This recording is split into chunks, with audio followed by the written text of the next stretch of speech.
All right, welcome back, everyone, to Charity Hammer. We had a little bit of technical difficulty, but our lovely, lovely tech priests have been working overtime, trying to get things sorted out with the internet, trying to get things sorted out with the network.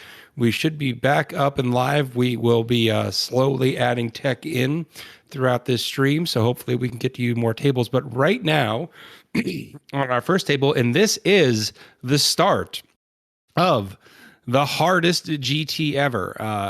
For everyone, I know you're going to be asking in chat, but this is going to be all new points, all new missions, and all new balanced data slates. So you can expect to see everything that you are just dying to see with all of this new tech all on display. So get ready for a good time. We have Anthony Vanilla versus Josh. Anthony is running light Harlequins, believe it or not, folks. That thing that I frequently said was dead. He thinks it still has some games, so we're going to see how it goes. And Josh is running Tyranids, and not Leviathan, not Kraken, but Kronos. So yeah, that should be interesting. Let's see. We've got some secondary choices already up here and posted. I'm trying to get player lists for you guys. As soon as I have them, I will let them go to you in chat. I am watching the Facebook chat and the Twitch chat. Huggin FPV asks, is this where the games will be played? Yep, you can watch them here. We do not have the individual streams per game up. This is just the main stream that will hop between all of the games. But as they get things rebuilt on the back end, we will be adding those in. Speaking of which, let me pull up the Twitch chat just to make sure I'm seeing what's going on there. But you guys got me vamping, which is always fun. All right, I got Twitch chat and Facebook chat. I'm going to be bouncing between them, just keeping an eye on everything, guys. Doing my best to bring you the content that you so love. We're still getting player lists submitted. There we go. Anthony has sent me his list. It is a battalion of light Harlequins. He has a Shadow Seer with the powers of Mirror of Minds and Webway Dance, and the Shuriken Pistol, and the Laughing God's Eye, which is, I believe, the Relic Pistol. Then we have a Troop Master. He has a Foot in the Future, a Fusion Pistol, Kiss, Player of Light, Queen of Shards, and Favor of the Laughing God. And he has Segarax Rose. Then we have a unit of, looks like 1, 2, 3, 4, 5 troops. I'm seeing Kiss, disruptor, fusion pistol. So a good little mix of weapons. And we've got 1, 2, 3, 4, 5, 6 squads of troops that are kitted out like that. We have the Solitaire. We have Star Weavers, a unit of 3 with shuriken cannons and star bolas.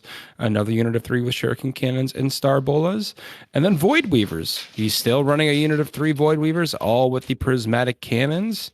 And then we have 1, 2, 3, 4, 5 Star Weavers. So that is your Eldar, or Harlequins list. It's technically Eldar, but let's see. Now this is the new stuff.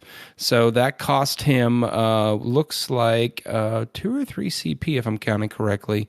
So Anthony's probably not starting with a bunch there. Still waiting on Josh's list. I put it in the Discord chat, Seth. All right, it's in the Discord chat. Let me hop over to that and read it for you guys. Here we go. Josh Bagwell. Anthony's starting with 3 CP. Josh is starting with 0. All right, Anthony is starting with 3 CP, so my guess of 2 to 3 was correct. It was 3. And Josh Bagwell is starting with a massive 0 CP, folks. All right, so he's running Kronos with Territorial Instinct. He has a Patrol with a Hive Tyrant with a Heavy Venom Cannon, Adrenal Glands, the Reaper of Obliterax. He has Psychic Powers of Paroxysm, Symbiostorm, Onslaught, and he has a Lash Whip and Bone Sword. We have a Neurothrope running Catalyst, Symbiostorm, Neuroparasite. We have a unit of 3 Warriors with Death Spitters and Lash Whip Bone Sword, a unit of 3 Venom Thropes, a unit of 3 Zoanthropes, Tyrannocyte with Death Spitters. And then he's running a Spearhead which is costing him a good chunk of CP. He has another Hive Tyrant with a heavy venom cannon, adrenal glands. This one has the Maw Claw of Thyrax, the other good close combat weapon. It's running Paroxysm, Symbiostorm, and Catalyst with Lash Whip and Bone Sword. And then we've got Carnifexes. We got 1, 2, 3 Carnifexes, all running heavy venom cannons with enhanced senses and the Scything Talons. And then we have 1, 2, 3 Tyrannifexes, all with acid spray. One is upgraded with the viscous ammunition, and one is upgraded with the dermic symbiosis. So that is, we've got what, 1, 2, 3, 4, 5, 6 big chunky bugs in total. He's got 19 points. I'm bringing it down when you throw the Hive Tyrants in there. So it looks like big chunky boys are coming to play. Let's see how this shakes out. Looks like for secondaries, Anthony took Bring It Down because there was 19 points in that. Behind enemy lines, so he's going to want to be aggressive and want to get up in on Josh's side of the board. And then a deadly performance, that is the Harlequin special secondary. I do not know Harlequin secondaries, guys, so chat, if you can let me know what a deadly performance does, that would be fantastic. In terms of Josh, he took Warp Ritual, so he's got a fair amount of Psychers. He wants to be near the middle of the board, makes sense. Assassinate. Anthony does have a few characters, it looks like. Let me go back and just double count that real quick. He's got 3, but he didn't have a better option. So yeah, it looks like Anthony's got 3 characters, so that's 10 points total when you count in the Warlord. But sounds like Josh didn't have a better option, according to our table boss, Pickles, the lovely Pickles. And then engage in all fronts. So he's also going to be trying to be aggressive and shoving those monsters forward. I don't know if you want to be too aggressive into Harlequins, because if they can hit you kind of all at once, they can do a lot of damage. At least that was my memory of Harlequins. So maybe he's going to try to piecemeal these things in there slowly. We'll find out. Let me get this a little bigger so I can see. All right. So based on our deployment, looks like, yeah, he's basically got a Tyrannifex in each lane on Josh's side. Those acid sprayers are going to be pretty good because they auto hit, which gets around a lot of the light nonsense. So that's definitely going to cause Anthony some worry. The question is, what does Anthony really have to deal with those T8 Tyrannifexes? He's got some fusion pistols. He's got a few combat characters that could probably do some work. The prismatic cannons, I think on their top profile might be able to do some damage because they have that multi-profile shooting. Looks like we're already into first turn. Guessing Josh is going first if our table boss could confirm. Yep, they just rolled off and Josh is going first. All right, Josh is going first.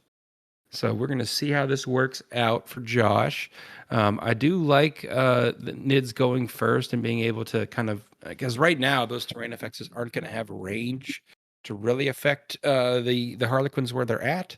So this gives him a chance to kind of shove those forward, I think, and really kind of affect some range and really kind of make those Harlequins choose who comes out of cover and catches some of that shooting. The heavy venom cannons, the heavy venom cannons have a decent amount of damage. If they can get through, they can combine fire because he's got a total of 5 heavy venom cannon shots. So he could probably put, all 5 of those into a Star Weaver or a Void Weaver and probably get through enough of the trans hitmen and do some wounds and invulns and probably pop 1 or 2 of those. Looks like we're doing some measurement here. The question is, what did he put in the Tyrannocyte? That's what I want to know. Did he put a Carnifex in the Tyrannocyte? Let's count. Nope. I see 1 Tyrant, 2 Tyrants. Nope. I see all 3 Carnifexes on the table. Assuming I am reading their tails correctly, we have a Tyrant on the table. So he must have put the other Tyrant in the Tyrannocyte, would be my guess, because I'm not seeing a second Tyrant. I'm seeing the Warriors. I'm seeing the Venomthropes. I'm seeing the Zoanthropes. I'm seeing the Neuranthrope. And I'm seeing the Tyrannifexes. So it's got to be a Hive Tyrant, I think, going in there. With Maw Claws, he says. The Maw Claw. All right, the Maw Claw. Chat wants to know how the last set of games ended. Unfortunately, chat, things went dark for me on my end, so I was unable to see how those games ended. But maybe when things slow down, our stream boss, table boss there, Pickles, can let us know what's the results of those games were. The only one I know off the top of my head is Sean beat JT on table All right. one. I don't know the So other Orcs piloted by Sean Naden took down Grey Knights piloted by JT on table one. So Orcs advance in the RTT. Remember, the way they're running the GT this year is there's actually multiple pods of RTTs, and across those pods, they're going to select the top 8 performers with an equal number out of each pod. And then those 8 go on to a single elimination style bracket after that. So, and once that bracket is determined, that's when we will be putting up the I forget the name of the website, but someone will know it later. But the challenge bracket. Thank you, Pickles. The challenge bracket will be up, and you guys can put your predictions in there and vote on who you think is going to win each match, and see if you can be one of the few people to perfectly predict that Orcs will win everything. Because that is my prediction, folks. We've got to pull for the Orcs. My boys are back. All right. Ooh. Let's see. What do we got going on here?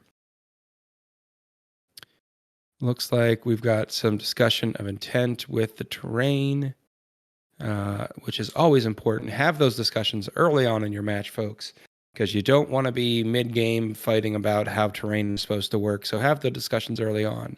And if your intent is to be able to do something like move a model so that it can barely see around terrain, just be clear with your opponent and make sure you both agree on that board state. So that way, when things get bumped or nudged, you know where things were supposed to be, and there is no contention, no bad feelings. It's always worth vocalizing those things. I try to, but I'm bad. Sometimes I in my head I'm going, yeah, I'm moving here so I can do this, and I'm trying to hustle for time, and I forget to vocalize that. So that's a concern.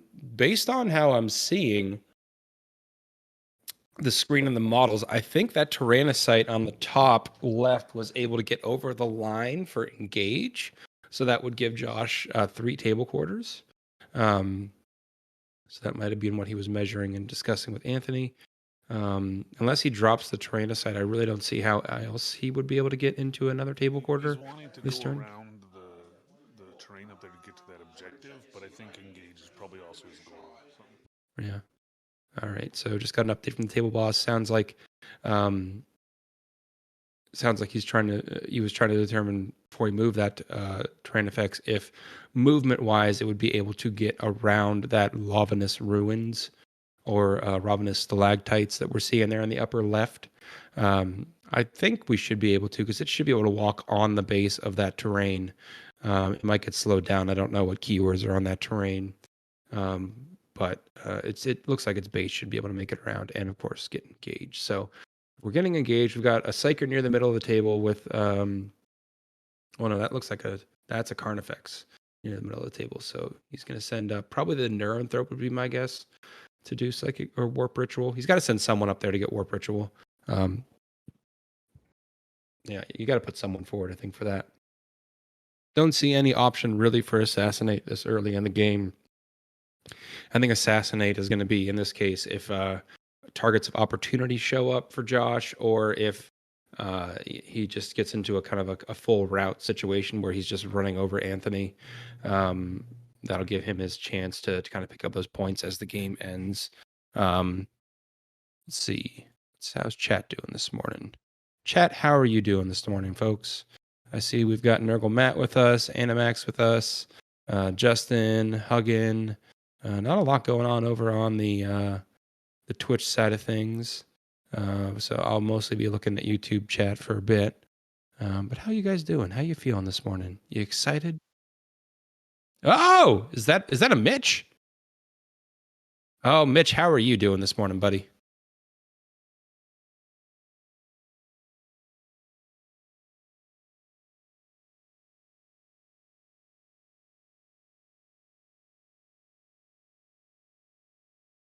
fun and wild as usual.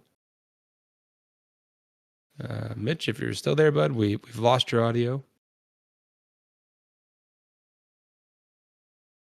All right. Well, it looks like we're doing some movement. We're trying to get those venom throats shoved forward just to maintain that -1 to hit bubble. Harlequins don't have a whole lot of options for rerolls other than those luck dice. So those -1s could pay dividends. So yeah, definitely want to try to maintain that bubble if you can. It looks like we're just poking the very snoot of a Carnifex around the corner there to take some pot shots at that lower left base of Star Weavers. It looks like, I'm assuming the Star Weavers. Yes, we can hear you now, Mitch. Yep.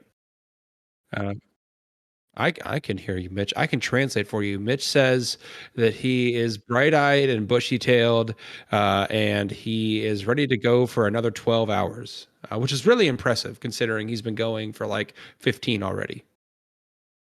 So Mitch is dedicated to the cause.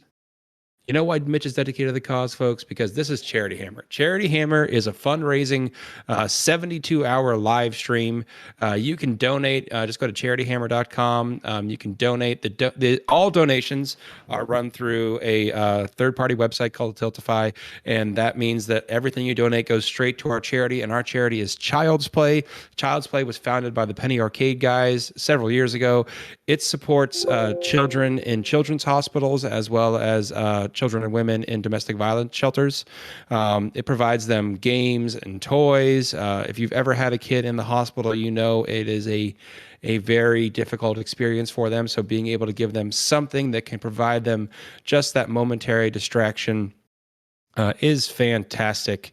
It's a worthwhile cause, folks. They use all of their money in the best way possible. Actually, last year, what they started doing, which I was really impressed with, is they were sending a lot of these toys and games to hospitals where the nursing staff was overwhelmed and unable to really utilize them to the best extent. And when Child's Play heard this, they actually started hiring full-time employees and putting them in the hospitals to help work with children to get them the games and toys they want, them work through any difficulties they had playing those games, which to me is just super important. I work in the medical field, so I know sometimes how overstretched some of that staffing can get, and so making sure that Child's Play was very sure that they wanted to make sure that their contributions were utilized to the best of the extent, and they also wanted to make sure that they didn't put an undue burden on that medical staff. So to me, that was a really cool thing to hear. So please donate. The goal for this year is a lofty goal. Last year we were able to hit 40,000.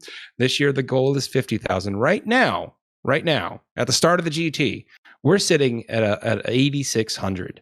I would really love if we could see by midday today for Charity Hammer, if we could break that 10K mark. So let's make it happen, folks. Don't feel bad though if you can't donate.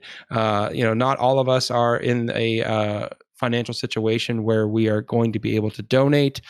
So if you can't donate, just signal boost, share the stream, share the link, get folks out there, reach out to your local community, your local 40K groups, let them know what's going on, because this is going to be an excellent opportunity to see top tier armies played by skilled players with all of the new missions, rules, and balance updates. And this will be your chance to see kind of the sneak peek of what the meta is going to be in the future here.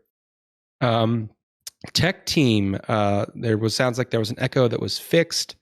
Let me see how everyone else is doing. Are we doing multiple streams today? Justin asks. I know the tech team is working on it. That is the goal, is to have this stream that you're watching here, which is a floating stream that'll bounce between tables, kind of keeping you NFL red zone style on the action. But the goal is to have dedicated streams up for all 3 games throughout the weekend, so that if you just want to stay on one game, you can do that. You will miss out on the lovely commentary, and we do have a great commentary team rotating through to keep this party going. You are in this time block, you have myself and Mitch Pelham, but coming up next, we're going to have Dustin Henshaw and Scary, and then Dustin sticks around again after that for the next ship, and he joined by Mitch. Mitch, you need to sleep at some point, boy. I'm seeing you everywhere on the schedule because because then we get to the 6 o'clock and it's Mitch Pelham again, joined by Dr. Stat himself, Nathan Henning, and then rounding out the last slot of the day, the 9 p.m. to 12 a.m. And these are all Pacific times. Mitch Pelham and the lovely John Quinnell. And then kind of a sneak preview, we've got Chris Irving on Saturday. We've got Alex Town on Saturday. Dustin's back on Saturday. Looks like we have Danny McDevitt down for Saturday and more Mitch and Nathan action in the evening. And then Sunday, we are joined again by the always effervescent and somehow able to speak for 16 hours straight, the amazing Adam Camilleri, who was with us yesterday. Adam and I did a good bit yesterday, so that was a good time. That do the Thursday show for FLG. So Godspeed. All right. That was that plug. Let me see. Mike Moore asks, are we using the new rules? Yes, they are using new rules, new missions, new points, everything. And then Mike also asks, am I coming back to the Great Wog? Yes, Mike, if I had some time and I wasn't on here doing commentary, that's what I would be doing. I would be sitting around writing orc lists. I've actually been tinkering with kind of doing a horde list. So yeah, we're gonna give that a try at some point. I don't have much opportunity to travel right now, so I'll probably be TTS games, which I hate playing hordes on TTS, but hey, you got to get your reps how you can. All right, looks like we are in, I'm guessing, the Tyranid psychic phase because he's rolling 2 days at a time. Shooting. Oh, we've already on to shooting. So were we able to get Warp Ritual off? That's the first question. I'm going to guess. So I don't see Anthony having any ability to deny at this range. All right. Let's see what we get from some shooting. Remember those light Harlequins? They have.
Do you want to check out any other games, Seth?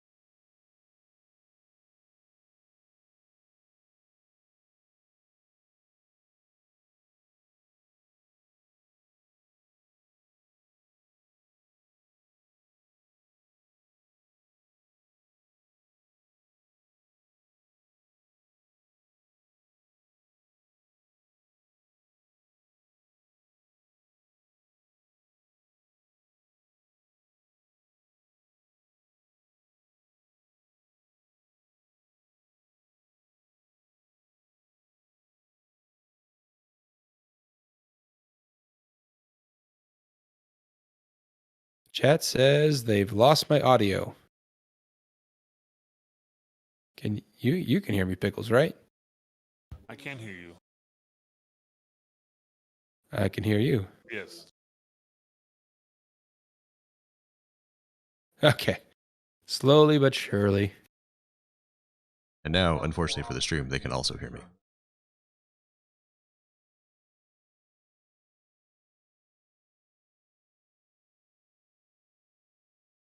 All right. I'm back. Mute if you want to. Chat says I'm back. Oh, I knew it was wrong. I was just moving Okay. stuff around. Oh. Hi, mysterious tech wizard behind the curtain. Pay no attention to that man. He's working very hard. I don't think Tyler will sleep more than 17 minutes this entire Charity Hammer. All right, chat. So update. Yesterday. We were unsuccessful with Warp Ritual. I think that might have been a failed cast and a CP issue. Starting with 0 ZP, that's a tough call. That's a tough call, but it may have cost Josh some points there. We'll see. Anthony's onto his turn. Doesn't look like he lost anything significant. We've got the Solitaire ran out into the middle. You can see him on that center objective. He's getting ready to just. I think he's going to try to probably charge over the terrain effects into that Neuranthrope and just punch that nerd into the sun. Down on our bottom right, looks like we've got the Star Weavers. Yeah, those are the transports. Star Weavers have ran up. I'm gonna guess that those boys are gonna fusion boat something, and then we've got the other 3 Star Weavers doing the same thing. So I think Anthony is just gonna be trying to stay in his transports as long as he can, get as much value out of those bullets as he can, shooting those big bugs, trying to degrade them, because those flamers are just no bueno for those poor little Harlequin troops. I'm guessing we have 1 model left on that backfield objective. Can't quite tell what it is. But the rest of the bikes, they're all coming forward. It's Anthony. It's violence. It's pure aggression. He's coming forward. Looks like we've got the 1 unit of troops. I think there was a unit that basically had no upgrades that didn't have a transport. They're just going to be doing what they do and sitting on the backfield objective. Chat. I asked this earlier, but I don't think I got a response. What is deadly performance? Anthony has taken that as a secondary, and I don't know what that is. I could, research it, but I want to engage you, the chat, in this. So let me know.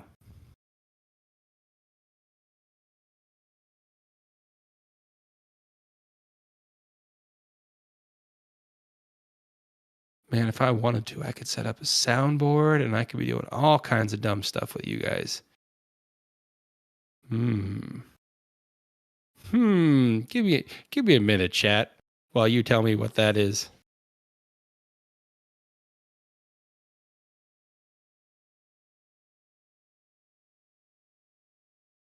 All right. Looks like Anthony is just... He's held nothing back, folks. Those Void Weavers that come up, he's basically got what I'm guessing is a character, probably the Shadow Seer, sitting back on that bottom left objective, and the top left objective, he's got that naked unit of Harlequins. Yep, and everything else is coming. I did message Anthony before this game, telling him to make sure that he made it a good, long-lasting affair, and it seems that he has completely ignored my wishes. And Anthony chose violence? He seems Anthony chose violence, Shocking. yes. the aggressive kind. Yeah. So, it's going to be a game, I think, where something's going to happen fast, and after that, well, we all just have to live with the results. So, what do we got going on here? All right.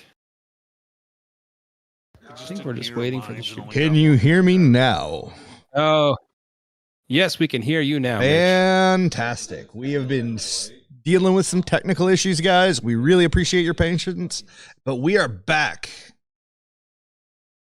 And I think we're about to hit the Harlequin shooting phase, where Anthony has basically lined up all of his guns into this Tyranid line.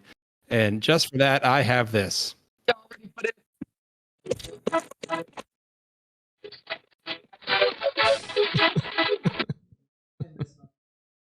Don't get us copyright struck. That was definitely my own audio that I got from my own audio system. Don't worry about it. Obviously. I mean, I would never ever imply otherwise. You are above reproach. Plus, it has to be over 10 seconds for copyright issues, and it's not. That's not, that's not how YouTube works, though. The law is not relevant. It's just the policy. Anyway, I'm kidding. I'm just having fun with you. Right. How are you doing, never Seth? Find me. I am doing well. How are you? I'm doing Mitch? Worse than I could be if you were here next to me at Charity Hammer. I'm bummed to not have you here, man. Yeah. Well, unfortunately, the Rona had other plans. I mean, come on. You couldn't have just I don't know, had some soup and just like, no, I'm kidding. Obviously, I tried. I know. I tried. I drank You like a gallon of waited- OJ. Like, give me all the vitamin you C. waited until the It last just wasn't possible enough. minute. to I cancel. feel fine. Like, for what it's worth, I feel fine. I was a little sick earlier in the week, but I'm feeling fine. But every morning I keep testing it. I'm still shedding that damn He's virus. feeling fine, guys. Who had that in So- the pool? Okay. Sorry. All right. Yeah. All right. So we've done some damage to the Tyrannifex. We've got another couple fusion pistols going in there. Looks like 2 more wounds. Hard to see. We've got 1 damage through, so that's another 4. It looks like. So You know, I was saying when we were doing some vamp. Here comes another. Oof, boy, another 6. That the Tyranid is running all these acid spraying Tyrannifexes. That doesn't really make light Harlequins happy. So I think Anthony is prioritizing those kind of early game here. Yeah, 'Cause he after has that, to. It's just some venom cannons and combat. All right, so Anthony's done some damage to 1 Tyrannifex. Unfortunately, damaging him doesn't really. This do is an much. all or nothing sort of game here. You if you do not kill them completely, their flamer is just as good as it ever was. Yeah. So, yeah, damage isn't valuable until it's dead. All right, and looks like I'm gonna guess these are probably the void prisms. I think he's put Ooh, his I big still hitters want- in. Now he's trying to chip off final wounds. I'm guessing finish it off. Yep. My screen cannot I cannot see. Oh, there it is. Oh, and he Oh, took there it another is. one There with goes, it. There goes. Oh, and it took the Carnifex I like with that it. we had the same instinct there. Yeah. Oh, Yeah. No, yeah. All right. So it looks like he's managed to, with combined arms, probably from the shuriken cannons on those Star Weavers, plus the plasma and the pistols inside, or not the plasma, the fusion, able to bring down 1 Tyrannifex. That's big. He's got a fair few guns lined up on that middle the middle Tyrannifex. I don't know if that has catalyst or anything else up on it.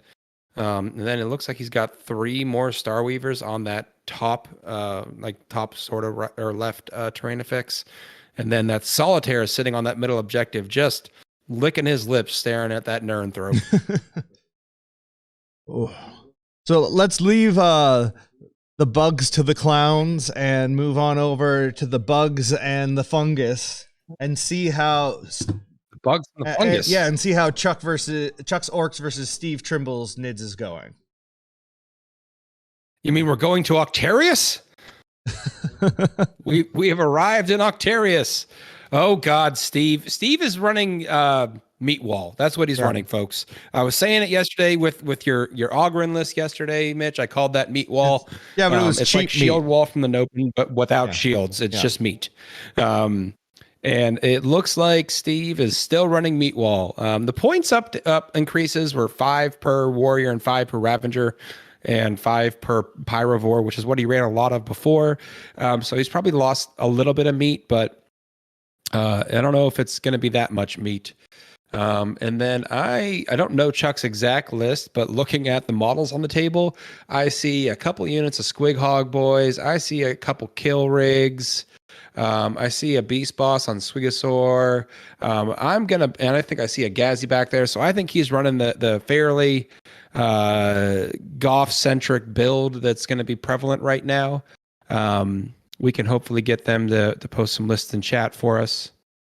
Or if table bosses have access to them. I do not. That'd be These were all made up fantastic. last minute, unfortunately. So, and we were not anticipating having this game on the stream. We had someone not show up, so we are working on recovering them to get them into the game or into the event. And my question to you, Seth, is: do the orcs have what it takes in combat to chew through the meat that the Nids have, the carapace? Oh my God, yes, they do now. I don't think the strength increase is going to be super important for this matchup. Goff's, Nids, most of the Nid models went to T5, most of the multi-wound models. Goffs were already running a lot of strength 6, strength 7, pushing at the strength 7, strength 8 with the new WOG rules. Doesn't really change your dice mechanics. It'll help against like something like that Flyrant that's T7. But that being said, the kill rigs, those will be pushed to strength 10 on the charge during a WOG turn, so that could be valuable. Plus, the big thing with WOG is it's a go turn. When you call it, your whole army has to run forward and punch something, and you're hoping that you punch hard enough that on the punch back you just don't die. Getting access to that 5-up invuln is huge, because in that punch back portion of that exchange, in that trade, you're losing a third less models now. And with Steve, I'm with multi-layered units here. Chuck can get in there and probably kill 2 or 3 units easy on a walk turn, but then Steve's going to have some units in reserve. So being able to have that invuln hopefully mitigate some of that damage coming back, I think it'll be pretty good. All right. We're moving on. It looks like to Michael Tempe. Data issues on that one. Sorry, guys. Necron player choosing this weekend of all weekends to roll out his Chaos No one Knights. could have made that prediction. Let's be honest. Like no one was gonna, like, he couldn't have called to bring Necrons. No one could have. I know, yeah, that was Silent wild, King Core, yeah. Necrons, but he is running War Dog Dance Party in your terms, Mitch. And then we have Alex McDougall, who is running a combined Forces of the Hive Paw Mind. Patrol. We can call it Paw Patrol. All right, I'm down for the Quinnell branding on this one. All right. We will honor the John Quinnell. You couldn't make it, so we got to carry on in his name. All right. So, looks like I'm assuming Knights had first turn here, because they've got how many? 1, 2, 3, 4, 5, 6, 7, 8, 9, 10, 11, 12 war 13 dogs of varying varieties pushed up the field. There are some models right kind of underneath Michael's head. I'm going to guess those are some units that Alex has brought in out of reserve or deep strike. Yep. Oh boy, how do you deal with this many knights? So obviously this list starts with a basic stat check of like, hey, I am all this. Do you have anything to deal with this? No? Well, then I win. If you do have something to deal with this, or in the worst case scenario, I only have 2 or 3 things to deal with that, and then the knights are like, so those are the 2 or 3 things that die. Like, I trade 2 knights, or 3 knights maybe, but basically that's where it starts. Where this list suffers is being able to be move blocked and contained at times. The little knights can't step over you in the same way the big knights can, so there is a lot of flexibility there. Like we can see, I don't know, they may be playing with the intent that top war dog near Alex there at the top of the table can get around there, but if not, then that one is pinned and it's maybe gunning for an angle. Yeah. But yeah, there's a lot more going on here with the dread checks and everything else. They can really, oh my god, the dread techs. if he's running the you can't charge me or you can't shoot me dread techs, oh my god, I hate those. I right when the Chaos Codex came out, Anthony Vanilla wanted some testing with that against Orc Combat. Nothing is more frustrating than being like, I would like to charge. Failed my leadership check. I physically can't make the charge now because it halves my charge roll. I'm standing right next to you. Yeah, and those war dogs in combat, those carnivores, super scary. So yeah, you want to be getting in and punching first before they have a chance to think. All right, we have a war dog down. That pinned war dog.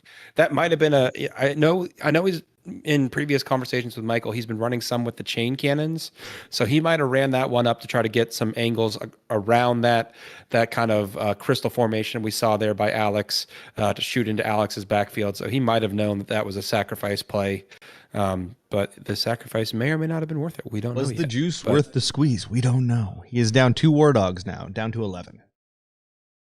All right, so down to 11, but I'm not seeing a ton of models on the table for GSC Forces. I think that's how Alex likes it. He wants to only have enough models on the table to accomplish his primaries and secondaries where he needs to, and then to block and interfere with Michael's ability to interact with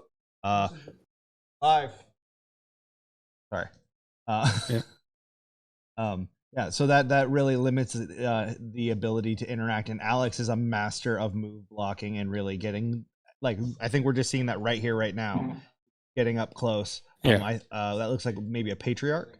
He might be getting in there to actually Probably. kill or block. Yeah, here we go. He's gonna advance. Oh, Yeah, there we yeah. go. Yeah, this is exactly what he does. I Yeah, he's gonna clog all those lanes up and just keep the knights on their half the table. Now that being said, oh my gosh, look at Michael's secondaries. It's all Chaos Knight secondaries. I don't even know what they do. Me neither. But you know what I have next to me? All right, well, Chapter approved. Chat should tell us. So I can look them up. Let's do that. Yeah. We don't. Yeah. All right, chat. Just checking in on you guys. All right. So I would like to say, Mitch, that we have had a tectonic shift in the 40K landscape in the last week. Whatever so could you much be so that referring to? I was told at the beginning of the week that both Alex and Michael here started with hair. And as you can see on stream, significantly less hair because Wow. so much Ball stress joke from and you, hair pulling Seth. Low occurred blow. trying to adapt to all of these changes. So what has changed in the last week? Oh man, everything. Real quick, you can now obviously take faction secondaries, just all faction secondaries. Take 3 of them if you want to. There are now only 11 common secondaries. We've had points changes. We've had balance sheets changes. It's cats and dogs living together. It's pandemonium. We have new missions. Yeah, We have new CP Everything. Restrictions for list building. Speaking of which, let's get to what Michael has here because I found them. So we have a fitting challenge. So you basically, it's the opposite. It is literally opposite to the last. It's you pick their 3 most valuable units, and if you kill them, you get points. And kill them. So, Okay. Yeah. Yeah, that's a great good one. I like that. So Path of Destruction. Yeah, unfortunately, that's going to give Alex a fair amount of agency. Oh, absolutely. But he has to trade. Hiding. Yeah. He has to trade, and his expensive units aren't big units necessarily. So he can hold on to them for a while, but eventually they're going to matter. The Gene Stealers, especially, I think. Moving on from there, we've got Path of Destruction, which is at the end of the battle round, score 1 victory point for each of the following conditions that were satisfied to a maximum of 3. 1 or more enemy units were destroyed while you were wholly within your deployment zone. 1 or more enemy units were destroyed while you were more than 3 inches away from both deployment zones, and then 1 for if you're in their deployment zone. So another great one, since Michael knows he's going to be shoving himself up and in. He can just take the midfield and consistently pull 2 and feel very comfortable with that, knowing that he can get 3s here and there, and that'll probably a 12. Moving on from there, last but not least, Ruthless Tyranny. Ruthless Tyranny. At the end of your turn, score 2 victory points if you control half or more of the total number of objective markers on the battlefield, or 1 or more Chaos Knights models from your army are within range of each of those objective markers. Score 1 victory point if half of or more of the total number of objective markers on the battlefield are within dread range of 1 or more Chaos models from your army, and score 1 victory point if every objective marker on the battlefield is within dread range. So you can get up to 4 points a turn with this one. Pretty strong. And again, he's going to be able to be in dread range of some, and he's just going to consistently chunk those chunk right on through there. So we have much more traditional secondaries from Alex here with banners, bring it down, and behind enemy lines. What do you think of that, Seth? So Gene Stealer Cult really loved behind enemy lines. Their ability to just either A, recycle things into reserve, or B, be able to bring up things. Remember, their reserve mechanic, when they come out of reserve, they only have to be 8 inches away, and they have strats for reducing that range even further. So that makes it really hard to screen out your backfield, particularly in this case with Michael running all of these war dogs, because he just doesn't. He has a fair amount of board presence, but he wants to push forward with them. They're not going to do anything sitting in the backfield, so it really hurts him to screen. So I like that. Bring it down. That's pretty obvious. Everything you kill in Michael's army is giving you points, which we have seen 2 more war dogs go down this turn. And then banners, that midfield one, I think is going to be a difficult one. But I don't see Michael really getting into those backfield objectives of Alex's. So, that's a pretty consistent 10 right there. And then if he's able to get that midfield up, later in the game, turns, 3, 4, he might be able to get, 13, 14 out of that. So I like it. I think it's a good choice. It's going into his game plan.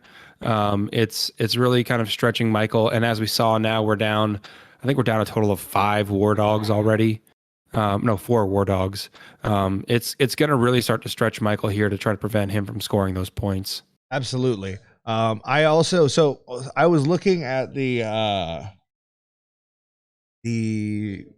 Paw Patrol list, and what? I'm just looking at it. No, I'm watching the screen. We got guys coming out of reserve, son. Oh, okay, good. I like it. Oh, pulling Gene Stealer cult tricks on the forces. I love it. Make Alex have to eat his own medicine. Yes. All right. Looks like Alex has run forward with those Gene Stealers to kind of make a screen. And Michael's just trying to figure out how he can get those knight bases around. Doesn't look like Alex is leaving him enough room to scoot around there. Those war dogs are pretty mobile, though. 14-inch movement, right? Yeah, no, they're Mitch? very quick, and they're this list reminds me in a lot of ways of the old Hellhound list, except for instead of combat, my Hellhounds just exploded into did D6 mortals at you. So not quite the same, but the same concept of there's going to be right now. Alex has really been able to remove war dogs where he's needed to, but the question is, does his list have the gas to keep on going and keep on doing that and keep on trading? And that's really what a list like Michael's is counting on, is hey, yes, you can handle me for 2 turns. What about turn 3, turn 4? There's still 6 of them left. And all of a sudden it's oh man, I just can't handle this anymore. So that's where I think things are going to get really interesting, as we're just going into round 2 right now. Round 3 is, I think, where this game is going to be decided. Yeah, like we were saying, if there are not enough assets that can actually take down knights, is Michael targeting those quickly enough, or is Alex running out of those in the trade war? Yeah, and we'll have to see. I think it's that balance of Alex has to make sure that when he's actually hitting, he's guaranteeing success. So he needs to be using his little throwaway units to either chip or move block, so he can set up the right play. So it's either if you're trying to think about what Alex is doing, he's either trying to set up a layup where he's using that small unit to force a war dog to be where he wants it to be, or he's using it actually to finish the layup where he's already dealt the damage, and they're there to ensure that if there's a wound or 2 left, that they have probably a 50-50 shot of plinking that off. I think I misspoke. I think I said that was a wall of Gene Stealers. I actually now think they're either Ravagers or Warriors, because they are multi-wound. I just saw Alex put a wound die down on one of them. Probably means Warriors, almost certainly.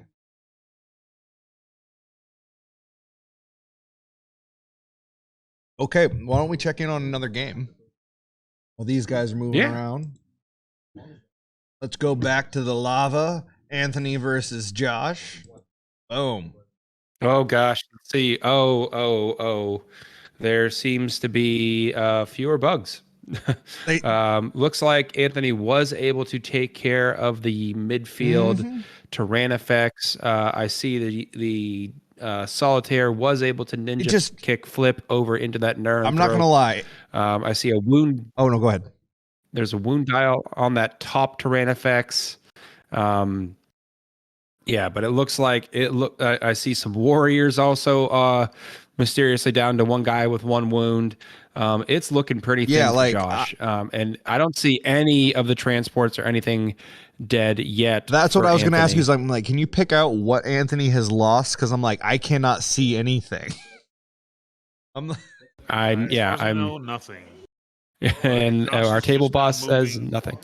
Josh is just now doing his movement Ooh. phase. So All right, so we are in Josh's turn. Josh's chance to punch back. So this is what We happens know when Anthony you didn't lose enact anything on the maximum top of one, violence. so now maybe his chance to do some I would damage say now. maybe Josh deployed a little too far forward, counting on trying to get the flamers in turn one when he maybe needed to play a little more conservatively and count on the fact that they had to give you something in the middle and to leverage maybe a few other assets and tank and try and bait something out.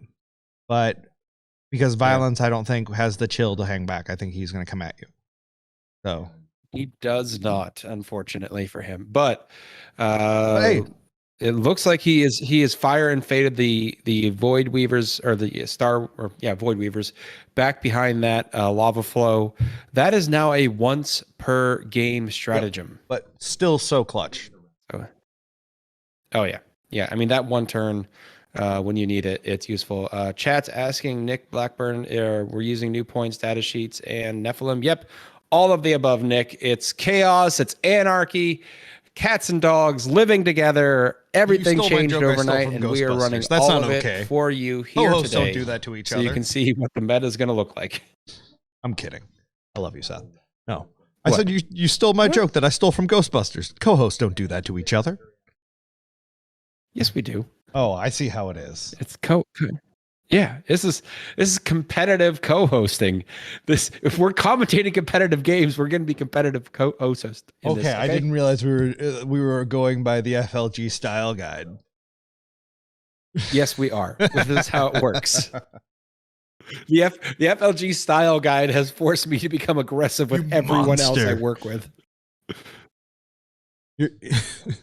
Your pack, except kicker. Podcast at all costs. I just have to. I gotta steer him. All right. Okay. So if you're Josh right now, Mitch, what do? You try and get points. That's all you can do. Sometimes you get alphaed so hard. I don't think there's a coming back from this. Not when Josh lost, or not when Anthony lost nothing. And it's just like, you know what? You lose half of your army. Now come hit me back. Okay, cool. I'm going to lose a quarter of my army. Maybe not even. I mean, he's clearly not going to lose that much. So at that point, let's just say he gets 15% of his army. So we're looking at a 50% to 15% exchange rate. You can't claw back in 3 turns in that rate. You're done. And but you're going you play through it, you get the points, you put on a show for the people. Why? Because this is Charity Hammer. We are here to support Child's Play. If you don't know what Child's Play is, it's a charity that gives toys, video games, board games, and entertainment in general, children in hospital and in oh man, my brain is. I was on such a good flow. Domestic abuse shelters. Yes, domestic abuse shelters. They even have staff that will come and set up and integrate this stuff in, so kids who have maybe not the ability to use a normal controller can play, as well as live entertainment now.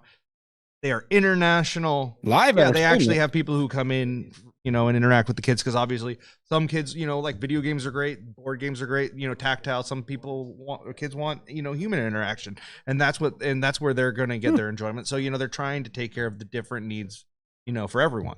So, anyway, the way you can help with that is by donating in $30 chunks, so you can get entered into raffles where we're going to give away all kinds of stuff. We've got a Kill Tame Octarius box over here, plus all kinds of random. You mispronounced Orctarius. No, I didn't. No, we've got all kinds of stuff, giant prizes still to go. There are 2 legit Forge World Lightning Locks Moiraxes that we are going to be giving away. Actual, still in the white box. There's some really good stuff. So keep donating. We'll probably do our next drawing at the top of the hour. So you have another 49 minutes to just donate as much as possible, and we will make it happen. Okay. Let's take a look back at the next game over. Oh, and that's charityhammer.com if didn't say it. Yep. I can't go to that stream because it'll make it chug. Yeah, no, that one's already chugging. I got We're it. gonna go Yep. to this one. Here we go. Still chugging a little bit. All right. Looks like we're still in Michael's turn. He's rolling some dice, probably still in the shooting phase. He has brought another knight up into that kind of trap that we were Yep. seeing earlier. It's clearly for I think that's to get some for one of his secondaries, I guess. That's the only way. Yeah, because he's being Yeah. move blocked in other areas. Yeah, maybe secondaries, maybe just to get some shooting. We've got the surprise knight in the upper left, and looks like we've picked up whatever unit that was in the upper And right. in the middle. Still appears that there's that wall of warriors / ravengers in front, but I got to imagine there's going to be some charges here shortly to clean those boys up. We are on the midfield objective. There we go, a little bit more damage on them boys. Yep. There's got to be so many bullets. Well, and if you look at the table right now, how many knights do we see still? We still see 10? 10. 1, 2, 3, 4, 5, 6, 7, 8. Yeah, I see 9. So we have, no, there's 10. So you have 4 up top. Yep. Oh, the back L ruin. I didn't see him hiding back there. Sneaky bugger. Sneaky little git. That's a lot of. That's a lot of. That's metal. like you've only reduced his capacity by like 20%. Like, it's not good. This is not a good exchange. Like, and this is really showing the power of this knight's list, where it can just really grind, and it's just not. It's not concerned with, oh, what's that? You have 100 and whatever bolter shots, or like, I don't care. Like, just wake me up when you have real damage.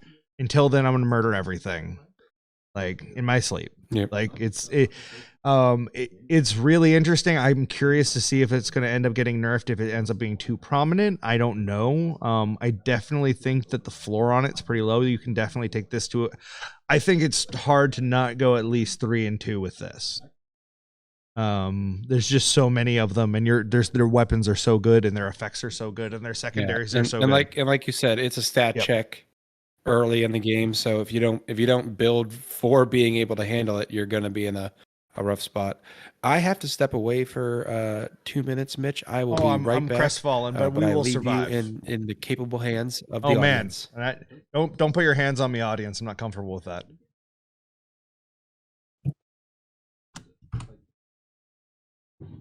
Okay, guys, let's kick on over to the other game that I can show you. Sorry, I can't go to table 2 right now. The stream is just a little too chuggy, and I don't want to make it worse. But I can give you a little update because I can see it. And I can tell you that there's still a kill rig left, and there's almost exclusively just warriors left on the Tyrannid side. And we still have the boss on the squig and everything. There's still a lot of combat potential there. It's basically we're going to see orcs go in. Oh, no, I take it back. We're going to see Tyranids go into orcs, and I don't think that's good for orcs. So I think Steve has got this. Moving back over to the other game. Boom. Here we are. Okay. Is there anything you guys want me to talk about? Is there anything that you guys want me to cover in these games or in Charity Hammer in general, chat? Like, I'm here to listen, like, to answer whatever I can. I think I can see all of y'all.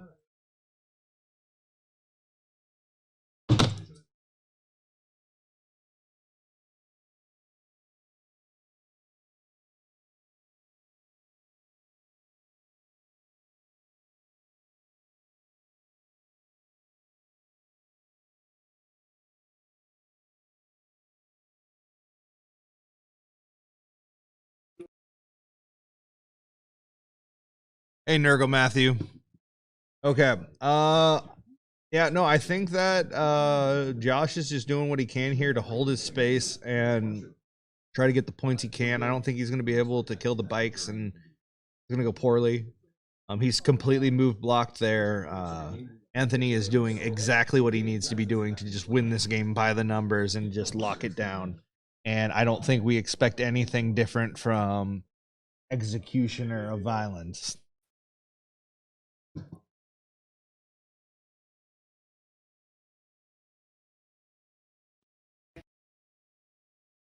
And then we can go back over to Michael and Alex's game because, quite frankly, I think there's more going on there.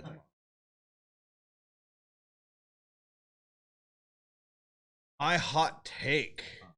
Okay, we'll go in order. So we got Panzer. Based on preliminary impressions, who do you think will be an S or A tier army in the upcoming meta? I think Sisters are definitely S or A tier. Necrons are S tier almost certainly. Blood Angels are still going to be hanging around in the A and S tier. I think that Death Watch still exists in that area as long as the codexes are good. I actually still think Custodes will be A tier. They'll be fine. They'll have no problems. Yeah, Trajan's not a problem. Let's see what else. Imperial Knights are better than Chaos Knights, but Chaos Knights are easier to play. And Imperial Knights, if you fuck up, they really bite you. Let's see here. And then Inquisition hasn't changed at all. They're still just kind of a gimmick that's not worth it with, people who can deny psychic powers so easily. And their plasma isn't good enough. I actually think Space Wolves have gotten some decent buffs. I'm interested in messing around with them. Generally, Imperium got really good because of the Armiger add-on, and obviously the Chaos factions are benefiting from the same thing differently because they actually wanted it more in a different way. But what the Armigers do is they just kind of take all Imperial shooting. You're like, well, this is cheaper and better and has longer range. I'm just going to... So it's not great that it's samey, but at the same time, it is a really nice toolkit to bolt on to stuff. And I do like that it can make armies that maybe are like, this is what I was missing, have it. So going on from there, Dark Eldar will be fine. They'll be probably great because of their secondaries. Eldar will be not as good because of their secondaries. Harley seem to be fine. Xenos codexes, I don't know nearly as well. Tau got screwed hard. We'll see if they can come back. I think there are other builds that are going to be good. I think we'll see some flyers popping up. The Tiger Shark, or I don't know which one it is. Whichever one was great, but it's just hard to get a hold of right now. You guys can tell me to stop rambling whenever, but I can keep going. Sisters are great. I think I already said that, but they're really, really good. I don't know the exact build yet, but they're going to be great. Admech are not in a good place, but I don't know if there's a way around that. Guard, they don't really have a game. They're cool to bolt on to stuff. Scions are actually an army now. That's interesting. And AP3, just being able to do that all the time is interesting. Oh, let's see here. What else do we have? Sure, I'm forgetting factions, but Grey Knights are still good. Thousand Suns are great. I really like Thousand Suns. I think Grey Knights and Thousand Suns are on similar levels. Grey Knights aren't as consistent, and that's a problem. But in general, they're going to be fine. Orcs are in an interesting place. I think that they're going to be just fine going forward, but they might still get another buff down the road. So much of but we can roll this into secondary and 9.5 talk. So much of 9.5 is in balancing faction secondaries, and that's a love-hate thing. It's going to change how people write lists, and sometimes that's going to be for the better, and sometimes it's going to be for the worse. That's all just down to how well that set of secondaries are written. And there's going to be games where it's just going to be like, oh, well, I just automatically win. We've already had that happen here, where a Custodes player went second. And he's like, well, I just max my secondaries automatically because I went second. It just happens. And so when you have that kind of thing going on, that's not good. But I like the idea of forcing a bit more flavor. I think that more variety makes the puzzle more interesting. And I think that as long as no secondaries are super out of whack, there's nothing wrong with having more of them. I understand they can feel like it's confusing, but I just don't think it is. I think that maybe simplify how you say things and simplify how secondaries work, but have more of them so people feel like they have more choices and options to build armies. But again, this is the direction they're going right now. The nice thing is they can change this later and be like, you know what? Here's a bunch more secondaries because we listened to you. You didn't like what we did. We'll change it. So that is the upside, is we're seeing change at a pretty quick pace. So I think the key for us as a community is to recognize that they're making changes and they're trying to anticipate things and to healthfully communicate as much as possible the changes we want, and not just put toxic stuff out, because the internet already screams at you all the time. Like, if we can just give them good feedback, they seem to want to listen. So let's encourage that. Hey, Mitch, what are we talking about? We had some questions. So it was they're asking for A and S tier armies in the upcoming meta, and then my hot takes for 9.5. And that's what I was going on about. I think we're really more on like 9.8 now. Sure. I mean, I don't think we need to get that technical about it. I don't think there's going to be another edition of it. Oh, come on. Maybe Maybe, the squad edition. Did you see this morning that they actually, Mike Brandt posted a job posting for a matched play game developer? Oh. You grab my resume. Yep. But the point is, yes, they are taking it serious. They are working on trying to focus on balance. Oh. So, yeah, positive feedback, good constructive feedback. That's what they need. If you guys, I'm not even joking. If you keep notes of your scores and you document them and you send them into them, and we're like, hey, even if they're at home and you're like, hey, we're just having fun games and these are what we're noticing, these are the trends, this is what felt frustrating, and you say that in a nice way, as opposed to like, I can't believe what you did to my boys, right? Like, we all love our armies, but take the emotion out of it. This is their job, so treat it like it's their job. And talk to them like it's their product, and tell them, hey, this is what I'm not enjoying about your product. I'd love to see this. And then if they don't do that, say, hey, this is what I'm not enjoying about your product. I'd love to see this. And don't buy anything the second time. And be like, hey, I'm not buying anything until I see this. And then when they do that, you have to buy things. It's just a process. Like, but they can only buy things after they donated to the Charity Hammer. Absolutely. Oh man, I didn't know you were behind me. Scared the shit out of me. I just got the shit scared out of me by Sean Naden. Like, that was great. He is. Yeah, he's very stealthy. He had potato chips, or no, they're just plates. Okay, he's just Wait. Oh, Sean? No, Sean. Yeah. Sorry, I thought Sean was playing right now. No, it's Chuck playing right now. But no, Charity Hammer, guys. CharityHammer.com. Again, it is for kids in hospitals, and if you don't want to help kids in hospitals, I mean, maybe you should look inside and figure out, what's wrong with you and why. I mean, if you can't afford it, that's a totally valid reason. But if you don't want to help, I mean, maybe you really need to do some soul searching. I mean, not right now. Watch Charity Hammer. We need the numbers, but later. Yeah, I'm talking to you. You could. They could Kevin. watch and Kevin. mute and soul search. Yeah, Kevin, soul search the shit out of that. Okay. Yep.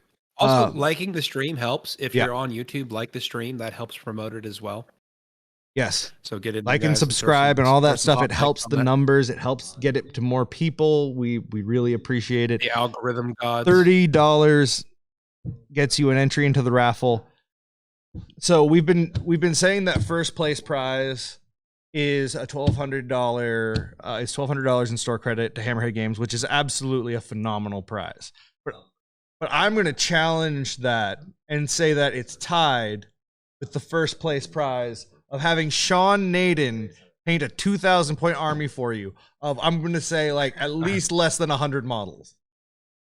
I don't know, man. I think $1,200 for a commission painted army for 2,000 points is fairly cheap. I might say that by someone who regularly wins place awards for their paint jobs. Yeah, no, it's going to be unique. And it's literally priceless. Yeah.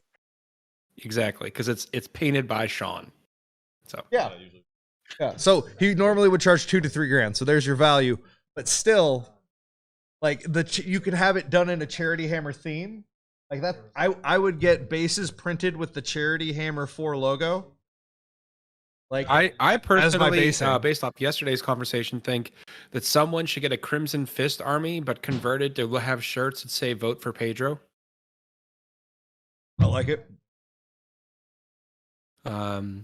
Mitch, I don't know that you heard this yesterday, but Adam Camilleri gave chat an offer, and he said, "Chat, for every $30 you donate, if you donate on Tiltify, you are able to leave a comment, and we, the hosts, would read that comment if we felt it was appropriate. So, are you willing to abide by Adam's offer to the 100%. audience? Real quick, I got to answer a couple of questions. So DZ, Michael is running Paw Patrol. Mubin, you go to charityhammer.com and you just donate money. Every $30 gets you entered in the raffle. It gets you put on our spreadsheet. We use random number generators or players as random number generators. Yes, we do shake them to get those numbers.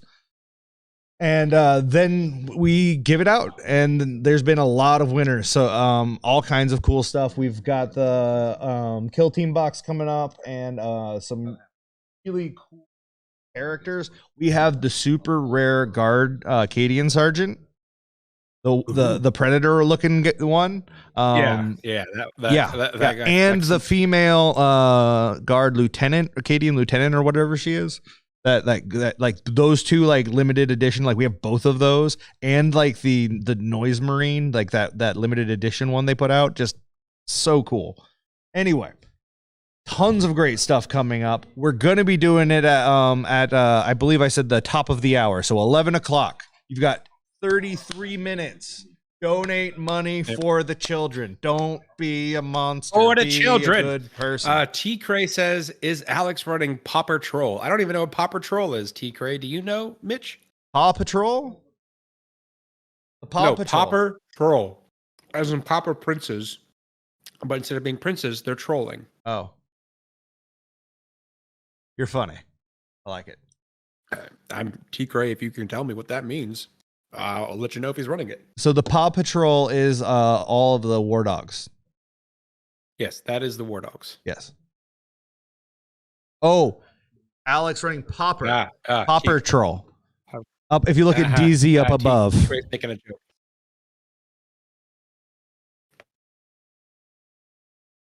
I get you, T. Gray. I get you. All right. You got him. I think we're coming towards the end of the knight's turn. Seem to have done a fair amount of damage, cleared out those that wall of whatever they were, Ravagers and Warriors. But it looks like Alex has kind of refreshed his screens to an extent. Points wise, it's starting to swing into Michael's favor. Well, and this is where, so now we are at 2, 4, 6, 8 knights left. This is where it's like, okay, can he hold on? Can Alex just keep keeping on? Don't stop. No, I said no one was supposed to get us copyright struck, so.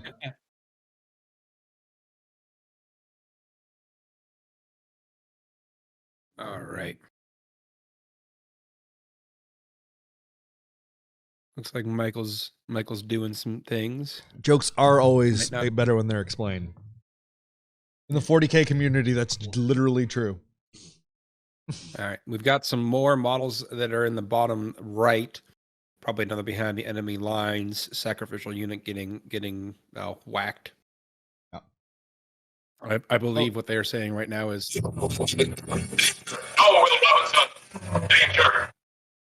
that's not copyright, right? What? I don't know what just happened. Did I have a stroke? You might have. Okay. What I'll say is it looks like the Raveners or whatever he threw in front now to be a speed bump.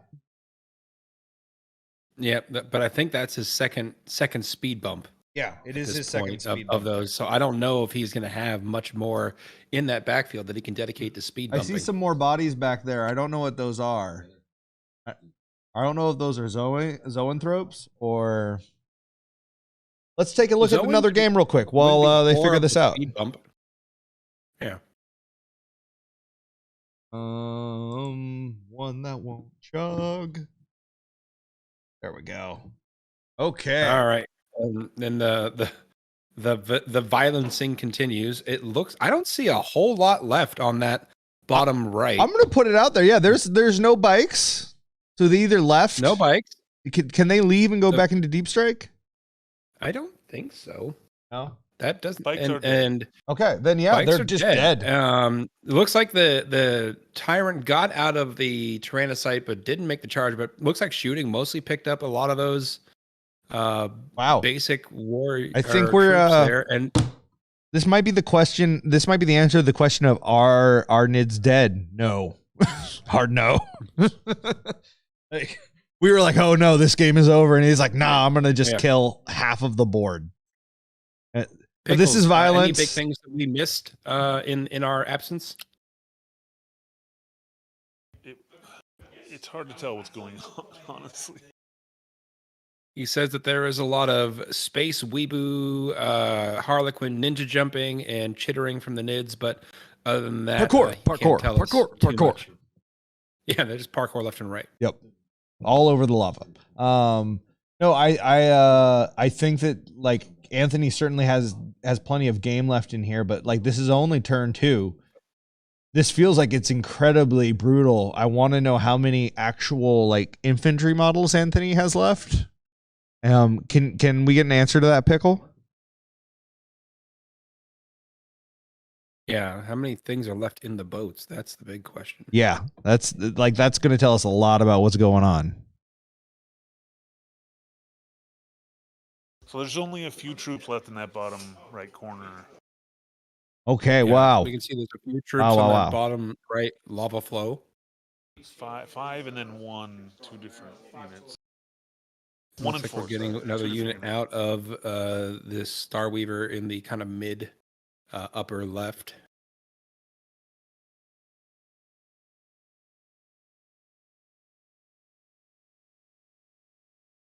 Void Weavers are still kicking. Dude, I think this is going pretty well for Josh, all things considered. We'll see what the clapback is and how much violence can really mitigate the Nids, because it feels like there's a lot of big monsters left, and I don't know how hard he can slap. Yeah, he just missed a couple engage points by a few inches. Ooh. So that was a slight error on his part. Okay, so an update on the game I can't show you guys is it turns out that the orcs, if they get charged by the warriors, definitely don't win. Yeah. So that probably doesn't feel very good. There is like 15% of what was on the board last time I checked. So I'd say this one's gonna go hard towards Steve, with Chuck possibly getting zeroed out on primary for the whole game. Yeah. That's an uphill battle. Sorry, Chuck. We've moved on to shooting. All right. Anthony has started his shooting phase. Let's see if he got enough gas in the tank to bring down these remaining fexes, those vexing fexes. Down to 3 wounds on that Carnifex. All right. Looks like you get a big chunk there. He's down to 3 on that Carnifex.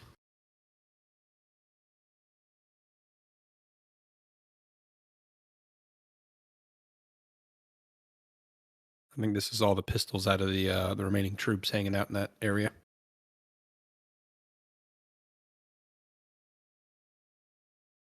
And there we go. Carnifex down. He's gone. He's gone. Get out of here. Into the sun. Okay. So I'm going to check in on the other game real quick. Now, there are still just a lot of knights over there. So we're going to stay on this game. This seems to be the one where there's a lot of back and forth going on. So unless anyone, we can go back to Paw Patrol when the chat wants to. The chat rules, or I should say the chat prevails as long as you're donating. If I see you guys not donating, then we're going to have a problem.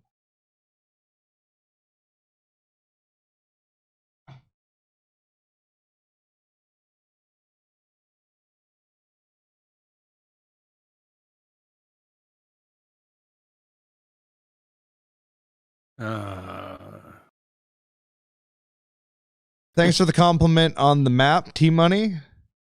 It is, the lava map is really cool. I was a little skeptical of it at first until I saw how it played. I think the forest needs slightly larger bases, and then it's bang on. It just needs a little tweaking, but it's a really, really solid table, and it's beautiful.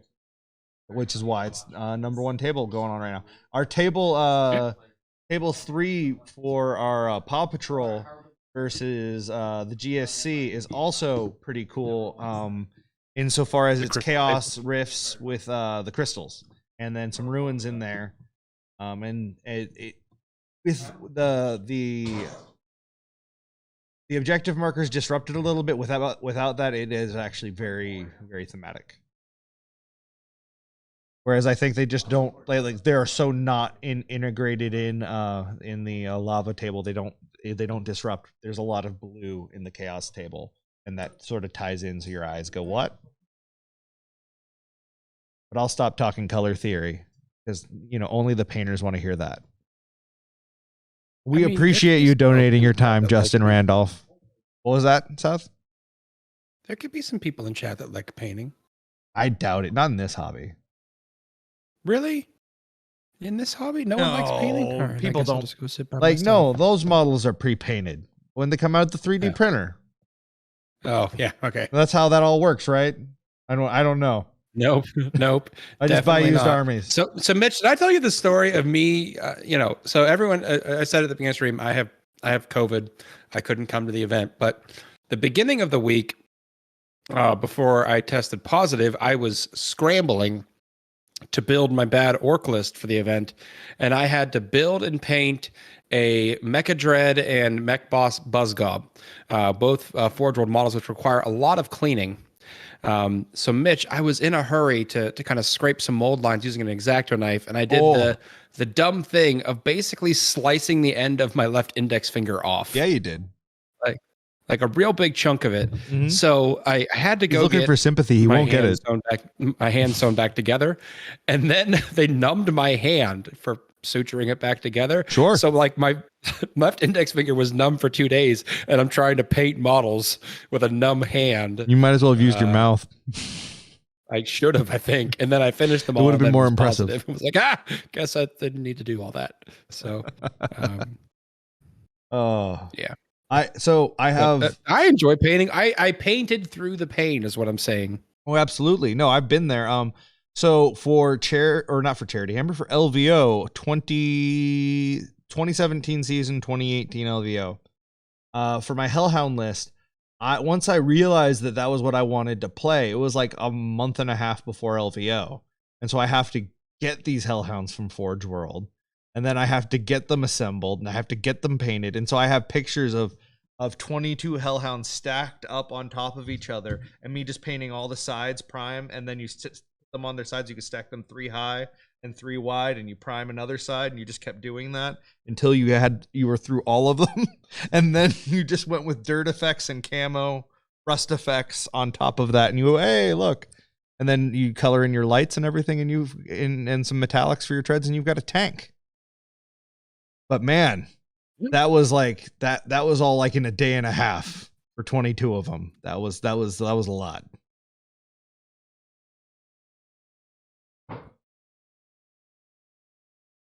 So let's see here. Yeah, I know. We both ran out of rambles. All right, so far it looks like we've only lost 1 Carnifex. The Tyrannifex is still up. The Tyrant is still up.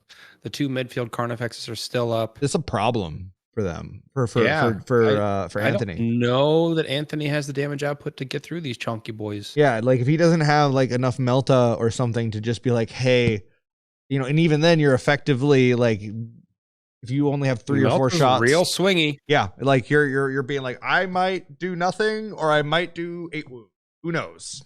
Yeah, I mean, he did some damage to that Carnifex there on midfield. It looks like just saw wound dial go down. How many? 12 wounds left. That's the Tyrant. Oh, that's 12 wounds left on the Tyrant on midfield. That's not good. That's a big problem. Yeah, this has gone poorly for Anthony. Because that is the Reaper of Obliterax Tyrant. And so what's really interesting about this is Bagwell went to Storm of Silence and did really well. I think he placed 3rd or something with this list. I think he only had a loss. Maybe it might have no losses. Right, he went 5-0, so he got 2nd. That's what it was. Yeah. And so it's really different than everyone else was doing NIDS, and it's really cool to see someone just being like, no, this is what I think is good. This is what I am doing. And then actually being like, no, I've got the numbers now to start backing it up. And now we're seeing him play, you know, someone from an entirely different meta who plays in a lot of different metas and does it, you know, professionally and still having success against an army that has definitely been nerfed. And this might be a measure of the nerfs and how good NIDs still are, or it might be a mix of or it might just be one or the other. We don't know yet, but clearly this list can perform, and it doesn't seem to have been affected by the nerfs nearly as much as a lot of other NID lists. I had a point in there somewhere.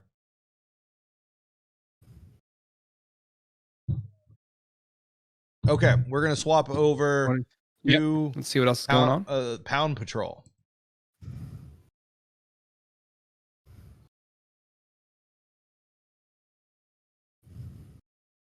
One, two, three, four, five, 6 knights left. Seven left.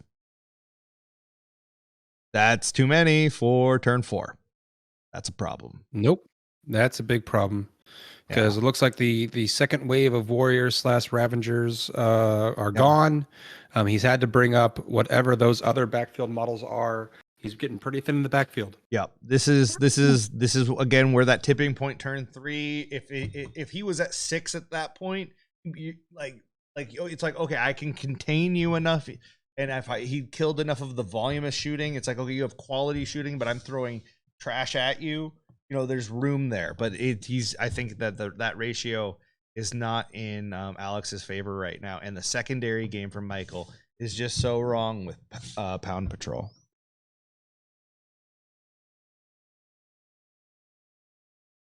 Pound Patrol, I like it. So I think Paw Patrol should be the Imperial version because they're nice, they're sweet. Pound Patrol, those are the Renegades. Well, let's be clear: it's Pound Patrol when it's winning. It's Paw Patrol when it's losing. Oh, okay. That's my opinion. That's your split on it. All right. Yeah. I can get behind that.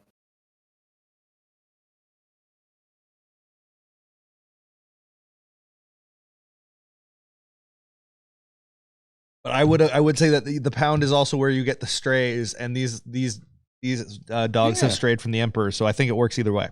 That's what I'm saying. That's what I'm saying, man. So I think these are the strays. think these are the outcasts. These are the Pound Patrol and Paw Patrol. I like it. We have co-opted John's thing, and we're making it our own. And if we made it better, John, if there's one thing podcasting and live streaming is about, it's stealing other people's content and making it better. Remember, competitive commentating. That's what we're about here, Mitch. No, that part I don't subscribe to, but wholesale theft of good ideas, I'm on board. All right. At least for now, as long as it's from someone who's okay with it. Okay, chat, is there anything you want us to cover or discuss? We've got Seth back now. He can give an opinion on orcs for the new meta, or if he hasn't already. Date, good, much excite. I was actually telling Chad at the start, I think there's going to be a golf list similar to what's out there already in the world. Mega Knobs, Battle Wagons, Gazcall, Squighog Boys. I think those are all still good. None of that got worse. But Mitch, I was thinking, follow me here. There's actually a fair amount of strength 6 and strength 7 in the meta now. Mm-hmm. Snake bites. Transhuman infantry on strength 7 or less. And just flooding the board with bodies. Sure. They have access to a deny strat. It's not a 4-up, it's just a regular deny, but so you could run pretty light on. You can run on no psychers if you want to play that game. You can still run a bunch of Squighog Boys and beast bosses on Squigosaurs. They are going to get +1 on the charge to wound. So I think there's some play there. I mean, you could just have a bunch of transhuman infantry, transhuman cavalry, and then for a turn just be a 5-up invuln and just punch and wait for the punch back. but I gotta list build with it a little bit and tinker with it, and then I'm gonna have to practice it on TTS because I don't have an option to go play anywhere right now, and I really don't like playing hordes on TTS. Sure. No, I so just to answer the chat real quick, Thomas Bird was not able to make it, unfortunately. Just travel issues didn't happen. But no one is repping Ultramarines. We have Imperial Fists or Crimson Fists, I think, are the closest we've got to anything Ultramarines. And I know that's insulting, but it's true. Anyway, they are blue. They are blue. Yep, that's really as close as I can get you. Will F says is it time for buggy bash? The buggy changes are interesting because it used to be that you were limited to one unit of each buggy type. Now you're limited to a total of 3 models of that buggy type. So you could run 3 individuals. You could run 3 individual Megatracks, and that helps a lot because when they were running as units, they basically were on. They were smaller than a knight, but they're still very large base. Yeah. And so running a unit of Flyer, 3 was very basically difficult to move around terrain a lot of times. Oh yeah, well, and so it being gets able very to run technical, and individuals. it can be very unpleasant to try and move a whole unit in a tight game where it's contentious, not because anyone's even trying to be a poor sport, but because the game's on the line, right? And you have this oval base, and you're like, okay, well, I gotta go around you this way, and it's like, when then this guy does this and this, and it's like, okay, well, your movement doesn't end in coherency, and it's just a whole thing. So I like that change too. I think it's a great nuance to it that that I don't think it's going to break the game. No. The reason it won't break the game is because with the CP changes from the mission book, you're paying a premium if you want to take an outrider, and the buggy list. If you're running individual buggies and you want to run more than 3, you're forced into taking an outrider or multiple patrols or battalions, and then you're really starting to pay a lot of CP for these models. So I don't know if the full 12 buggies is going to be a thing because you basically would start with no CP. Yeah, no, warlord traits, no relics. I really feel like Games Workshop is making it loud and clear that they're like, hey, we don't want to see you just spamming things. We want variety, at least some. You can have a theme, but they want a little bit of variety. I don't know that they're necessarily nailing that, but I feel like that is very much what they're trying to broadcast. Yep, I agree with that. Okay. Oh, so what else can we talk about? There are knights dying, it looks like. Oh man, yeah, there are 5 left. And then there were 5. But Michael Tempe just rolled a lot of dice. It's like the meme. Ooh, that's a lot of dice.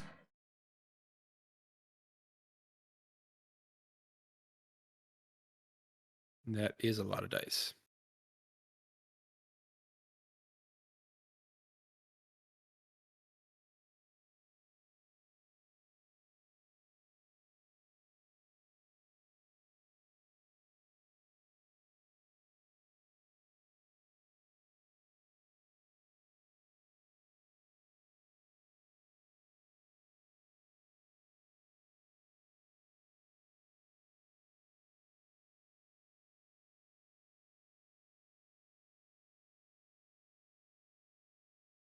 Sorry, chat. A little distracted here on my end. I wonder if he's rolling Overwatch.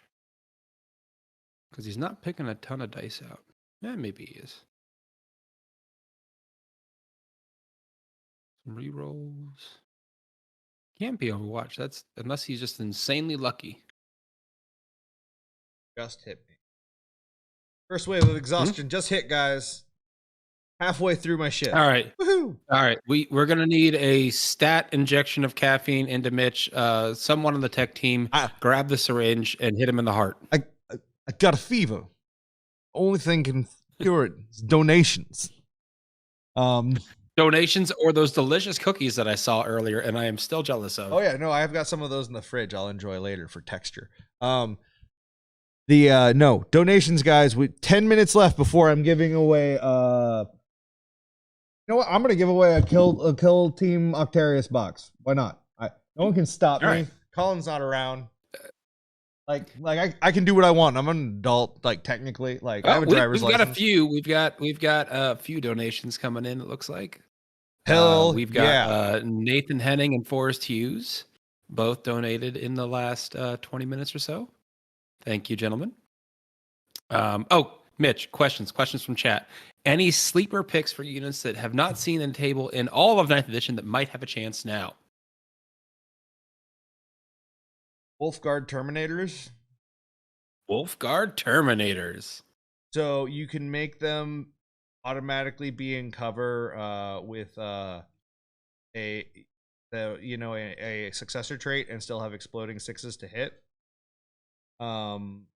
And so you do that, and so if you're more than 12 inches away, I have a 1-up and I'm -1 to hit, and then I can mess with that even further, and I have Armor of Contempt, and if you're closer than that, I murder you, and I also have Combi Plaz and or Combi Melta. And so you're just so you put claws and hammers in the unit, and it's about 350-ish points for 10 if you go for the full 10. But if you drop them into heavy cover, you don't have to spend any CP on them unless you want to make them ignore all hit modifiers and hit on 2s. Why are you talking about Innis? I'm not. Heavy cover, that's his name. Boss Baby. This is live. Oh, okay, sorry. No. So that would be one set. Wolfen, I think, are becoming more and more relevant as combat armies become more of a thing. They don't care about Armor of Contempt. You can still just take shields, but you can just take half with shields and half with claws. So you can pick what profile you want to die with, and swing with, because they don't have to roll for it. They just swing. They're always efficient into combat armies, so they're really good for protecting shooting. I think that you're gonna get Space Wolves from me first, guys. I don't have some hot secret guard tech. They still suck. I'm sorry. What I can tell you is that taking tank commanders with 30 Wolfen in front of them is something I'm looking at, and that can be useful.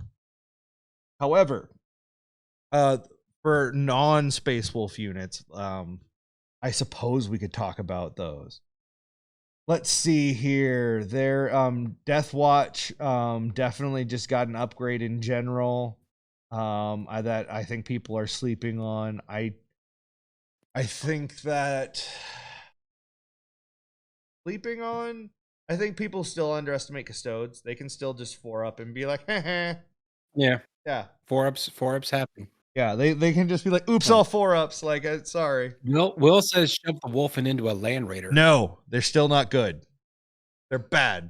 I feel bad for bad suggesting Wolfen or it. bad Land Raiders. I wish they were good. Didn't they drop the points on the Space Wolf flying transports? Yeah, those are still garbage. They'll die every. I'm trying. No, I'm trying to give my wolf brethren some hope. No, there's no hope there. They're fine. They're gonna be a decent faction. They're not gonna be broken, but I'm gonna have a lot of fun. We've got another donation. David D donated $90. He says, "Shout out to Seth and Mitch on stream. Great work, guys. Thank you so much, David. That gets you 3 raffle tickets. Maybe you'll be lucky and win that Orctarius. Only box. 6 more minutes, guys, and I'll be drawing."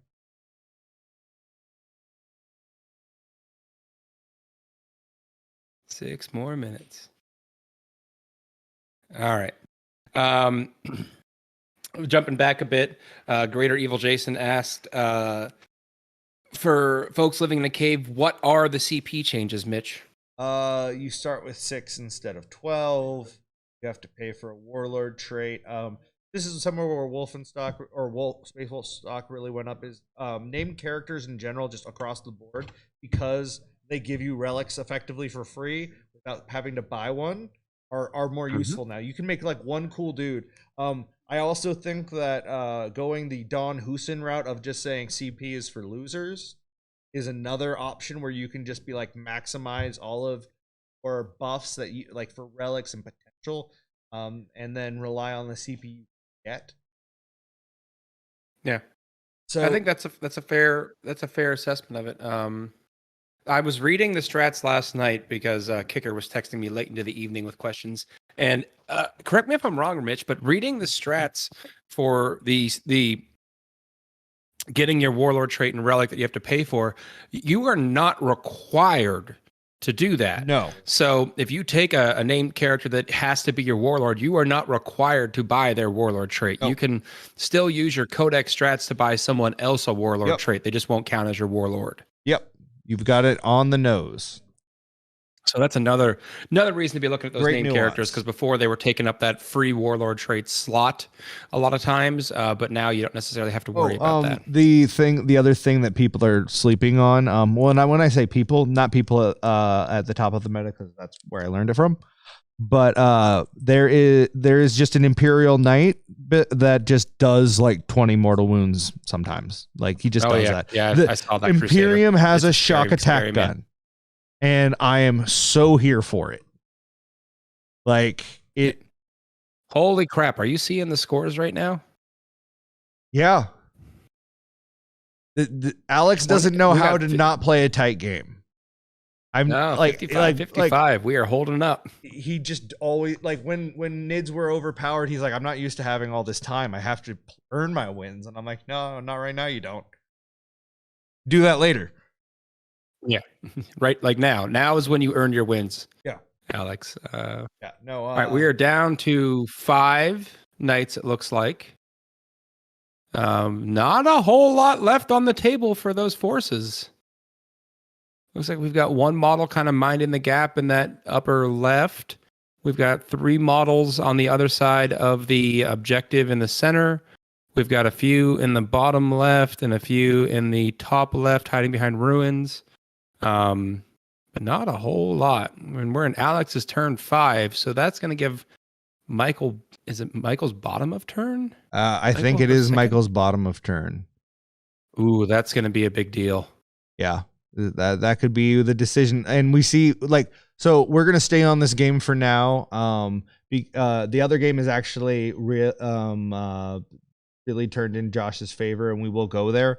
I'm not saying that Josh is going to win. I don't know that. I mean, Anthony is up by a lot of points, but he does not have a lot of stuff left. I think if we wanted to do a quick pop over during the movement phase, I think that could be. Well, no, I actually want to stay here because watch what Alex is doing. There is literally no one better in this game that pre-plans their movement phase and figures out what they need to do and how they do it than Alex McDougall, and he aggressively points at everything, so you know what he's doing, even if you don't aggressively pointing.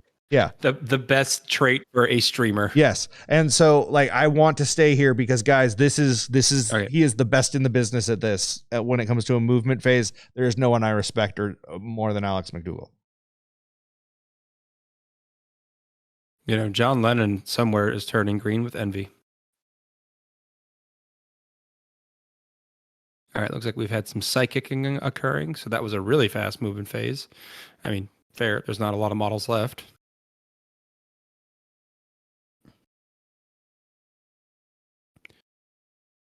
I'm back. So we've got, looks like a charge already. Or no, this is some shooting. A little bit of shooting. Okay, we'll pop over while he gets his shooting done. I don't think there's going to be a lot of. Well, I mean, it's a lot of dice. Warriors. See what happens. Yeah, it looks like some warriors shooting at that upper right knight. Based on the aggressive pointing that we were discussing earlier. Getting a dial. Gets a little damage through. So we're going to cut over to the other game. And here's the card tight. All right. Over here. So points wise, right, Anthony's still holding the lead, it looks like. We're only in turn 3. Yeah, and there's a lot of bugs left, and I'm not seeing a whole lot of Harlequins left. Yeah. We've got the Void Weavers still alive in the bottom left. I don't know if there's anything alive on that top left objective besides bugs. So we are going to try and go to the table 2. It's going to be it's going to chug. We can't be there for long. But the game state has changed radically. And the score is very close, so we're gonna show this. Upper left is all Josh's. There's a Hive Tyrant hiding under that thing, and that's all. He's doing some charges right now. We've gone over to 2. Yeah, the score doesn't look. It's kind of rough, but there's not a whole lot of Nids left. There's also not a whole lot of Orcs left. Gazzy looks like he's holding that in midfield. We got Squig Hogs on the bottom of the screen. Those look like they're pretty well placed to pick up some warriors there. There are almost no Looks warriors like left. there's It's a beast boss mind-blowing. going in against probably Zoans of some sort. Maybe those are, there's some models. Maybe they're warriors and Zoans. It looks like it's some sort of floaty brain thing. So I'm thinking Zoans. But there is not a whole lot of models left here, folks. Yeah, this was, let's be clear, about half an hour ago, there was almost none of Chuck's stuff left, and there was a lot of warriors left. So things changed dramatically. However, it is 11:01, so I am going to grab someone. Jesse Seller, John Lennon, or Fred Fortman. Hey, it might be Fred. Hold on one second, guys.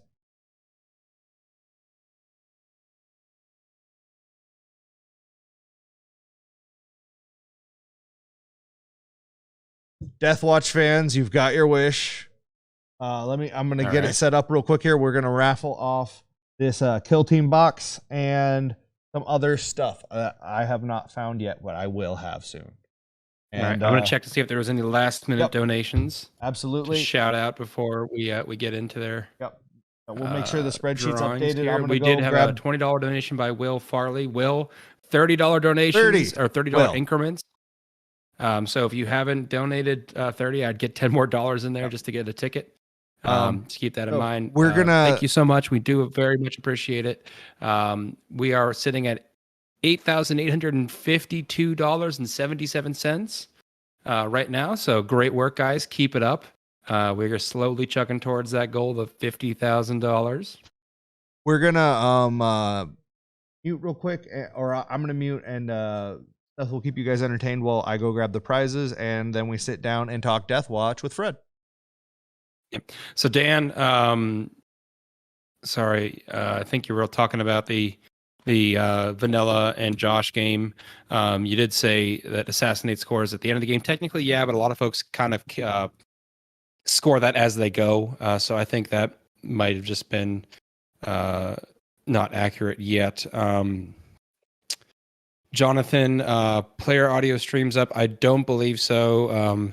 There's some internet issues, and as you've seen, maybe with some of the video chugging we've had here, it's been difficult just to get a lot of the video running correctly, and then adding more data in the form of audio, I think might break the brains of our computer system right now. So I know they're working on it. They're always trying to improve as we go throughout Charity Hammer. So we might be able to get that going later this weekend. Looking at the table in front of us, now we have score updates. That looks better. Steve is up 46-32 against Chuck. Looks like Chuck's keeping it even with the secondaries. He's at 20 points to the 22 of, or Chuck's at 20 to Steve's 22. He's down 12 on the primary, but primary, remember, that's one of those things that you can catch up on real quick. 12 points is one good turn of primary. So if he is able to clear enough bodies out and take a few objectives, Chuck could conceivably close that gap pretty quick. So this is by no means out of reach for him. Green Tide is going to be, I think, basically unscorable at this point for Chuck. You need to have 10 or more orc models in a table quarter, and he just doesn't have the bodies left to do that. So I don't think that's going to happen. Banners, he might be able to get a few more points on banners as the game goes, if he's able to throw one or two of those up late game. No prisoners, he's probably close to max at this point, I would assume.